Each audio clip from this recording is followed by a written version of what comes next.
work is C.S. Duale. So it takes courage to speak truth to power. And indeed, there's a problem with Shah. And one of the issues, Dibal, that we have is when in a country you are hesitant to even tell the president the truth.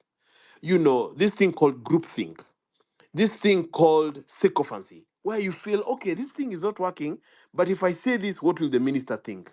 And Maraga, as CJ talked about that in his big fights with President Uhuru, where he said, there's been so much infiltration in the judiciary, and here is the constitution, but now a judge must think, if I rule this way, Rais atasema nini?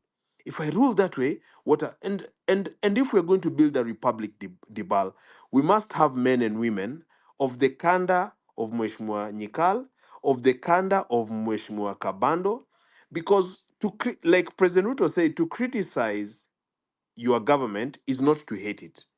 To constructively criticize, to point out where an issue is. And I really like Dibal because I want to give us some background and we continue.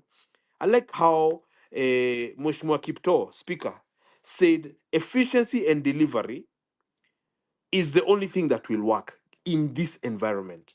I actually choose to believe that we have a problem with efficiency and delivery or the lack thereof.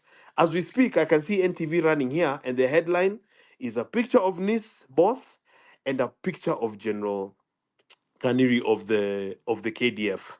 Now, what is ironic, Debal, and by the way, a big thank you. Welcome to Engineer Davis. I see you there. Kemoli Sagala, consultant. I see you there. What is also bothersome, Dibal, in this context? Because I'm going to give this context and then I step aside and just allow people to air their views. You do some research and you come to find out that the Chief of Defense Forces is a graduate of the prestigious U.S. Naval Academy in Annapolis, Maryland. And therefore, I find out or I ask a graduate in what? Naval science and national security. Why do I point this out, Dibal? Because a person like that should not have the problem of appearing feeble, of appearing confused, of appearing incompetent, and even of being used by the executive. Why? Here's my advice that I've been giving consistently and that I'll continue to give. At the risk of sounding boring, panel, I have advised variously that public servants, if you want to be on the right side of the law and on the right side of history, what do you need to do? Why don't you start by standing on the Constitution as a first step? Once you thank the president for the appointment, then now just have the Bible as the Constitution, have the Constitution as your Bible. And I often give them just several things that they can stand on for context, starting with Article 10. If you are from the activism world, you could say Article 3.1, which gives a right to defend the Constitution. But really, starting with Article 10, I worked for a public servant, Auditor General, who always referenced Article 10 for the entire office.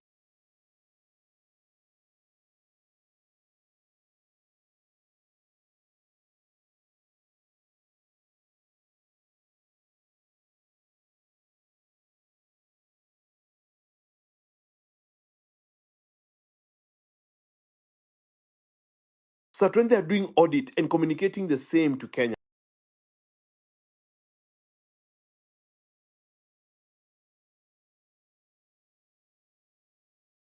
or interpret the Constitution, B, enact, apply, or interpret any law that is subsidiary legislation.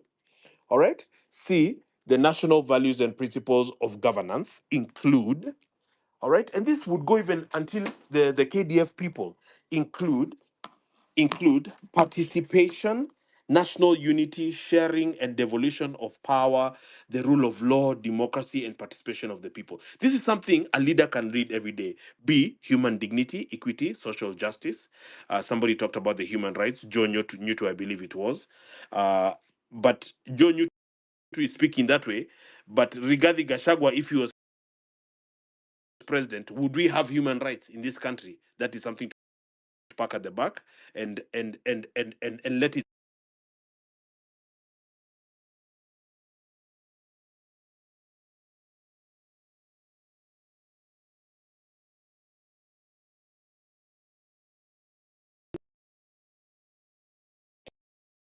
every time he stands to speak, how would he speak to Kenyans?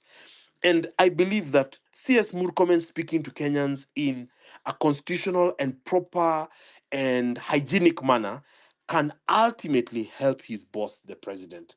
That is how I see it. Now, let me drive you very quickly to the next article, very, very quickly, and I stand to be critiqued. Article 226.5. I didn't write the constitution. Article 226.5.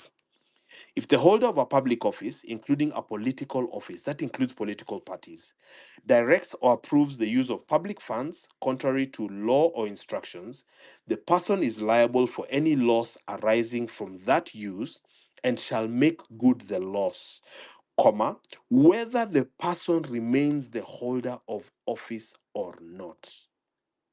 I hope that article is clear. Article 2265.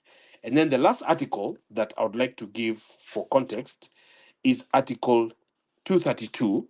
Article 232, the values and principles of public service. The values and principles of public service include A, high standards of professional ethics. Now, I'm giving these articles, here I'm speaking even to Governor Sakaja.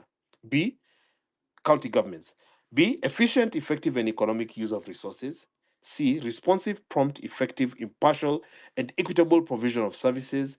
D, involvement of the people in the process of policy making. All right, public participation, real public participation in policy making. E, accountability for administrative acts. F, transparency and provision to the public of timely, accurate information. Think even of finance bill and how it was done. G, subsequent paragraphs H and I, fair competition and merit on the basis of appointments, promotions,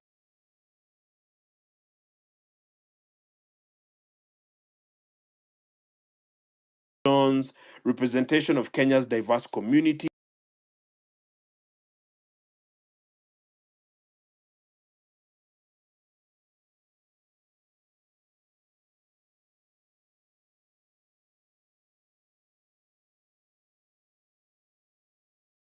call it economic ruin. And the last time we had this kind of language was in the Moi days. Kabando talked about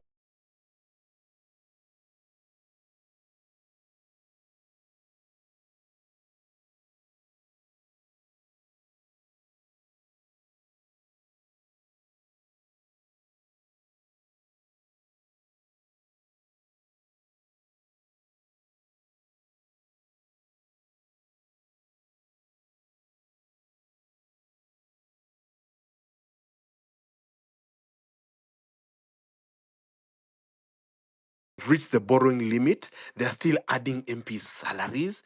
I mean, the language is not what it should be. The signs are ominous. And here are young people all over. Yesterday, Ruto Must Go was trending number one. It's disheartening. What is going on? And how can we not pivot? We must pivot. My advice to all these leaders, stand on the constitution as a first step. These things, because you guys are increasing rage once again. And trust me, Dibal, for MI military intelligence, you know, because the KDF guy is coming out after looking at MI, and he's accompanied by civilian NIS, which you know how much money NIS uses. Clearly, there are things that they're seeing, and I know for a fact that there's things that they're seeing, and it's really we are 3 months to the next finance bill. We are 6 months outside of Gen Z protests. For how long are we going to be like this? It drizzled yesterday in Nairobi. I was just running somewhere. You can't even run on the roads. There's literally no drainage. Thank There's you. no cleaning of streets. Where Right. is Sakaja? Where are Thank these you. Thank leaders, you, Dibal? Benji. Where are they? Are they on this space? Are they hearing Kenyans? Or do you want the country to burn? And then we start saying, let us hold prayers. Thank you very much. Thank you, Benji. A lot of issues that you're raising there. Primarily, also just to go sequentially with the topic of the day as well, is the issue of what you've raised, the state of security, and we're just looking on what the NIS spy chief said and the KDF. That is what we want to unpack this evening, and what does it portend Are they telling us something without telling us in a very subtle and a furtive way for us to really maybe decipher what is in between the lines? And as I mentioned, I had there, I saw Professor Mashara Munene. I don't know where he's gone to. I'm trying to reach him. He had promised to be with us here so that he can actually give us his own assessment of how he felt that particular lecture was. Almost a 1 hour plus lecture, touching on a raft of issues that is basically predicated on security and the evolving challenges around also the national intelligence regionally where we are. This is where Joshua Kipto also will come in handy with the South Sudan, and we have also Raila Odinga. Very tenuous situation in South Sudan. I can see you, Professor Dominic Mwenja. Thank you for joining us, a governance and policy analyst, also the chair of the Central Bank Pension Fund. I really appreciate you coming here and joining us, of course, in your capacities now today as a governance analyst. So thank you. And Haman Manyora, I can see you as well. Dr. James Rikal, you're still holding on. James,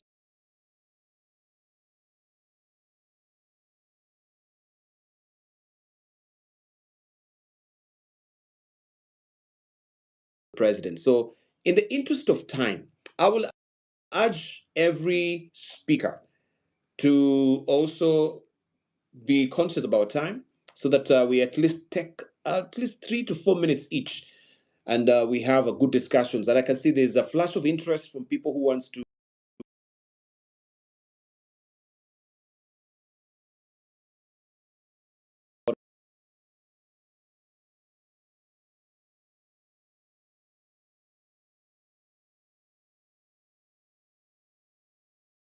but in the meantime, let me call upon Professor Hammond Manora. Hammond Manora, if you can hear me, just to give us, I know also you mentioned something to do with the NIS from your video.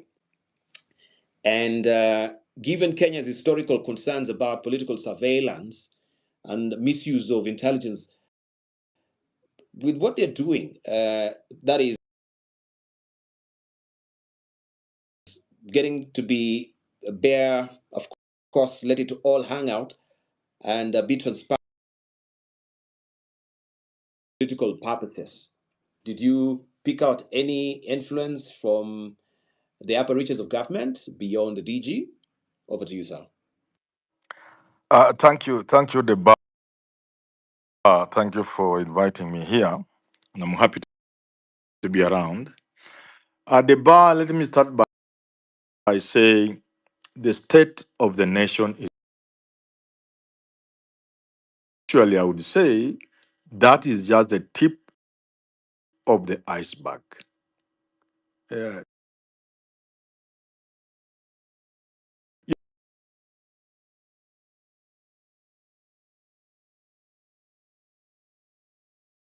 much bigger, much messier than Ruto must go. And let me say one thing about the state of the nation. The problem we now face in this country, Deba, is we are trying to panel beat things to work when what we need is an overhaul. The country has gotten to a point of national consciousness, expression of which was captured by the Gen Z revolution.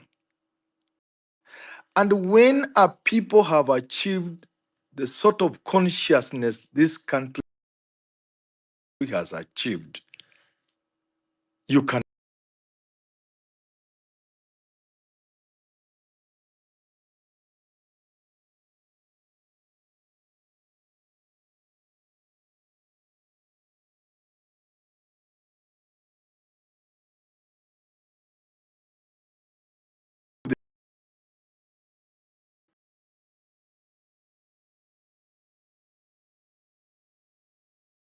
shown you've had Dr. Nikal and the rest people about SHA, for example.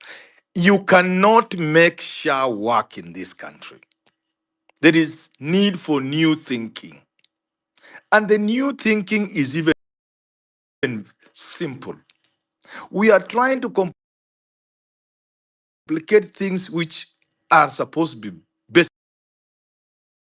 Contribute. Those who can contribute.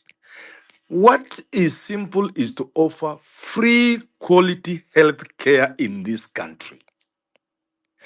America can afford to give everybody free health care, quality, but they don't do it because they are a capitalist society and you need the various players, the medicals, the pharmaceuticals, they have to participate in the economy as capitalists. So you cannot give free medical uh, health care in America because you'll cripple the economy and the other players.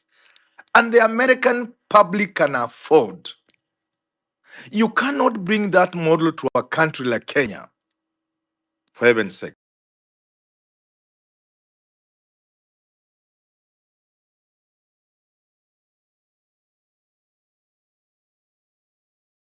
So it's not a question of how you assess which bands, which student. That can't work. The simple option is there.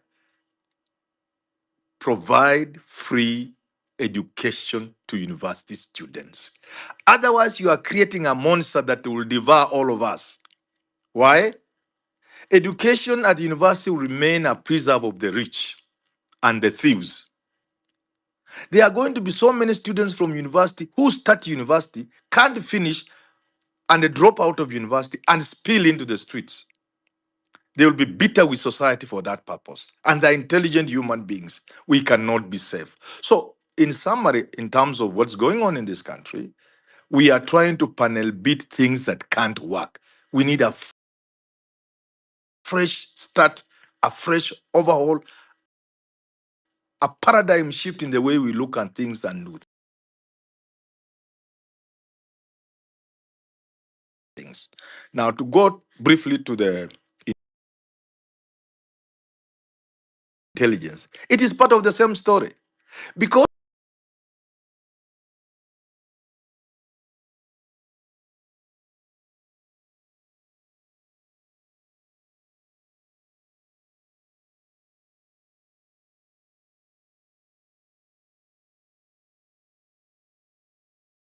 that's what we are facing in this country. So you see, in terms of what the CDF said, and I produced a video on that, and the intelligence boards, you see, if there was time, we could go into a bit of history, but let's not go there. Let's just say that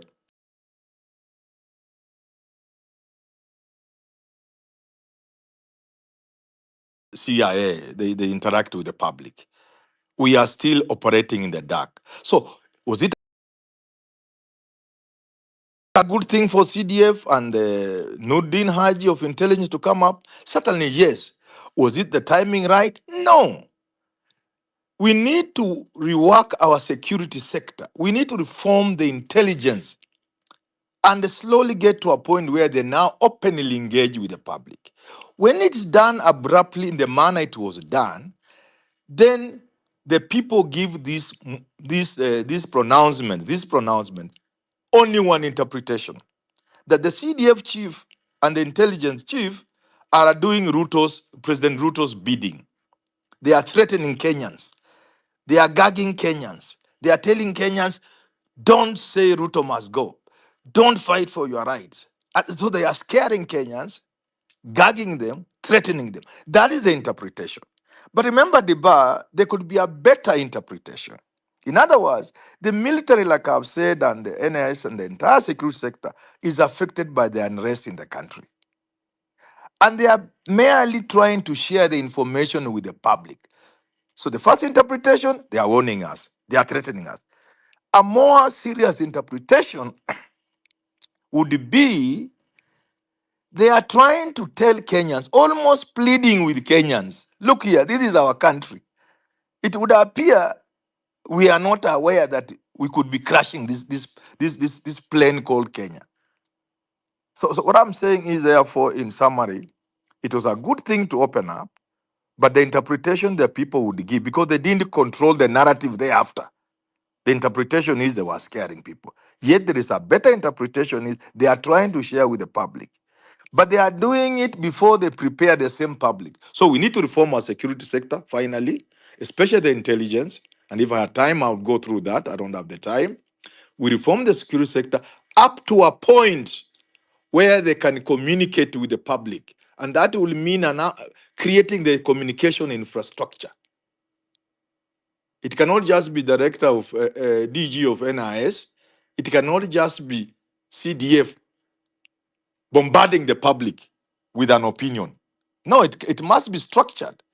We must create institutions through which the military, through which the NIS can communicate effectively and engage with the public. Let me stop there for now. Thank you. Yes, create a strategic Stratcom's way of communicating with the public. This is what Professor Hamid Wanyora is holding.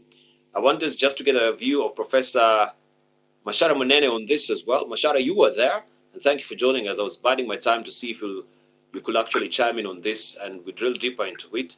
You had a speech from the word go. You had both from the CDF and Nudin Haji. We had also the Attorney General as well. A raft of high panel speakers were there during that material day on Thursday.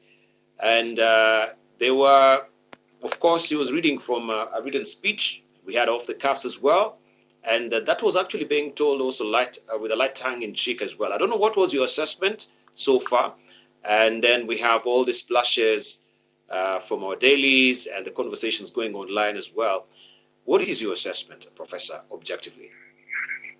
Thank you very much. It was an interesting occasion.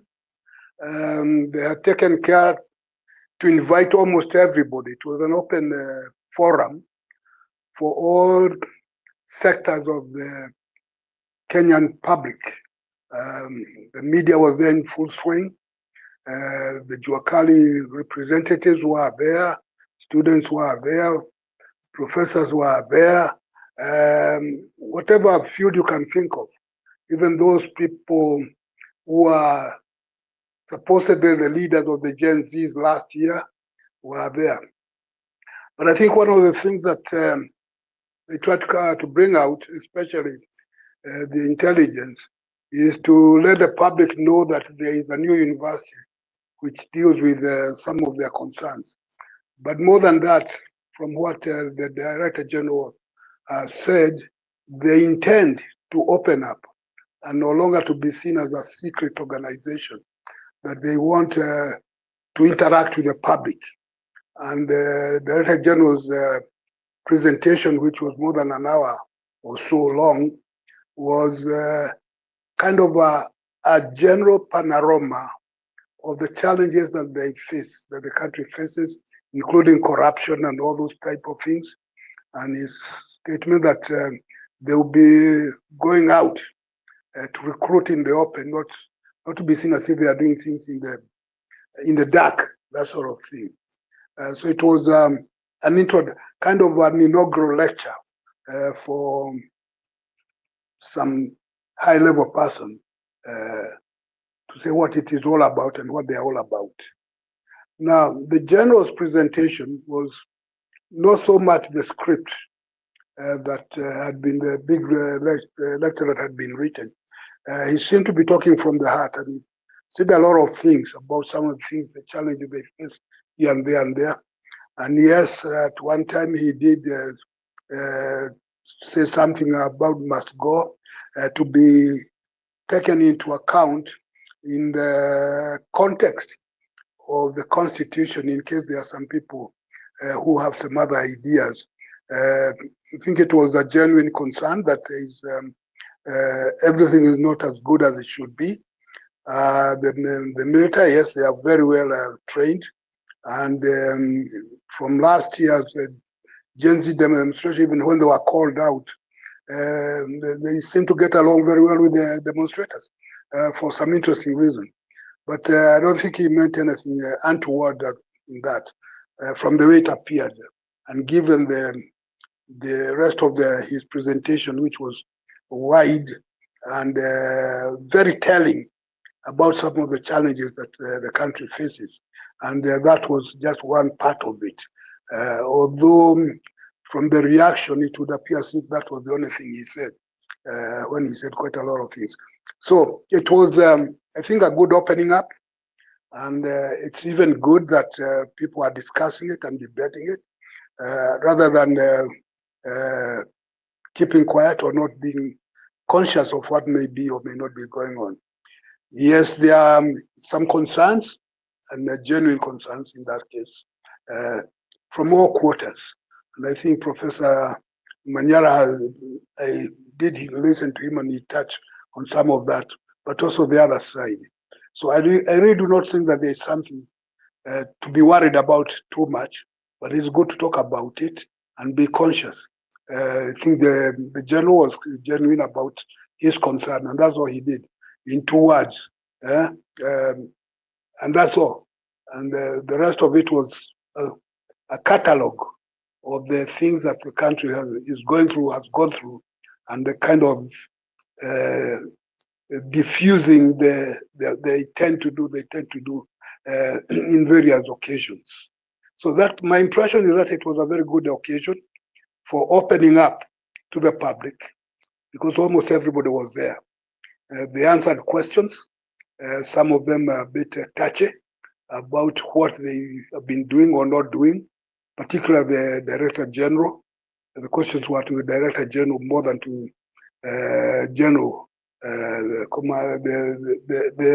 military chief. And he tried his best to answer as well as he could. And it came out as that they are willing to be open in the whole of this matter, as opposed to being seen as being secretive. That was my assessment of the whole thing. All right, just to put up a follow-up question, do you think the sentiments that are all over the place right now, also, of course, being conveyed by the media, the splash that we've seen, do you think they've overplayed their hands, according to your own assessment?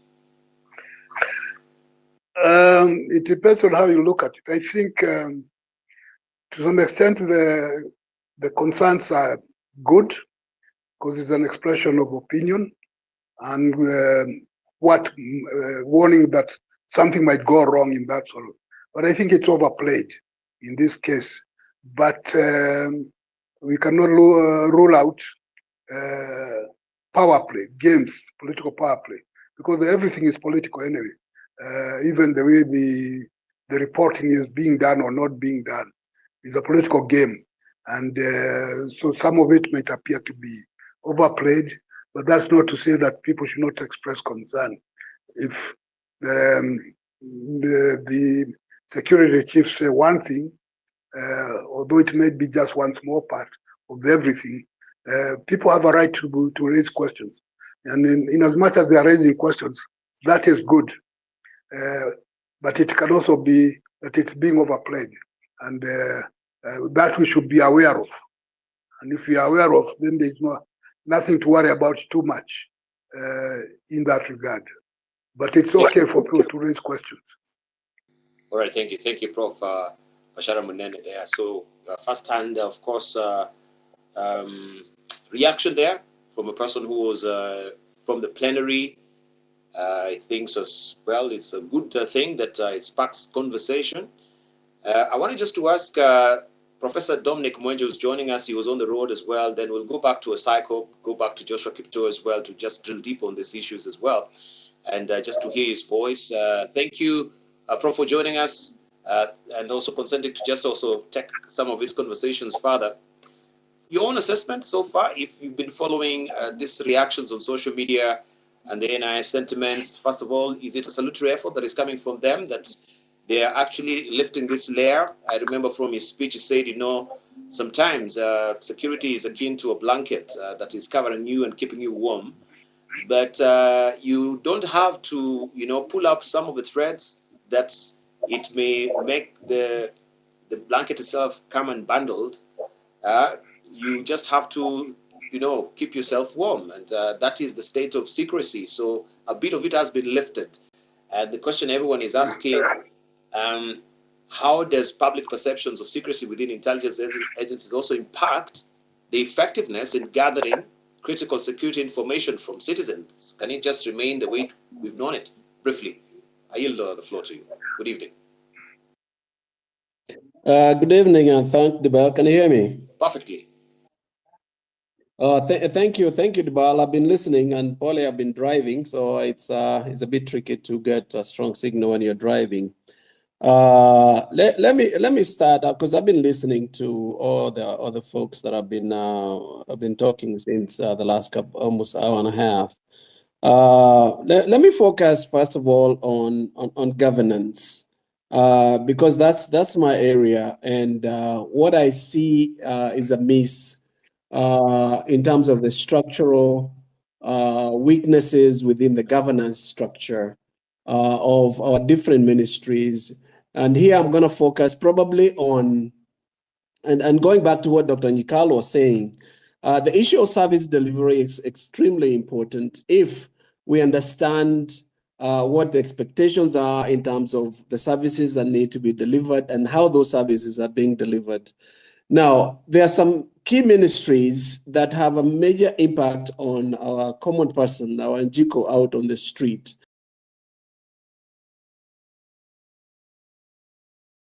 And I'll name just a few.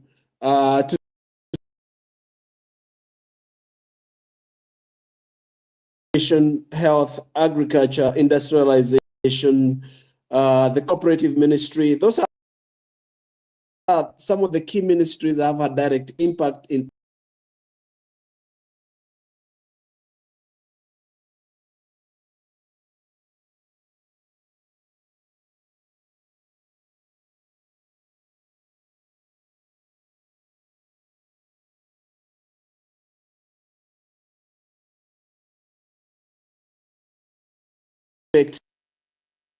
to be delivered by the government.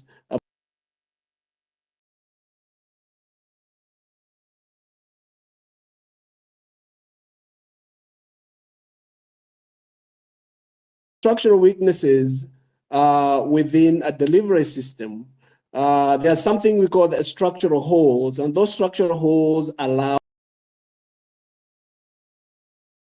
structural weaknesses are within our ministries. And this actually takes a deliberate effort of analysis of how things are running.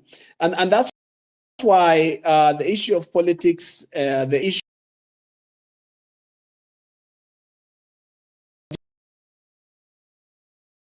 in a very light way about service delivery without knowing the impact of the decisions we are making and how different structures within the ministry are relating to each other, then inadvertently that could lead to very, very interesting inefficiencies. We still have a chance as a country to really look at the structural weaknesses within our ministry.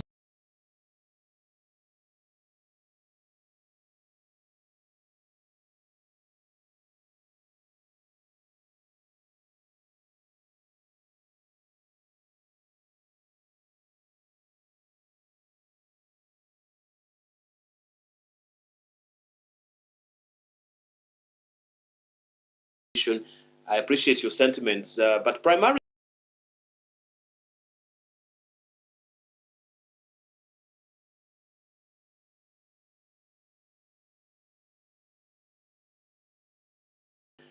regarding also the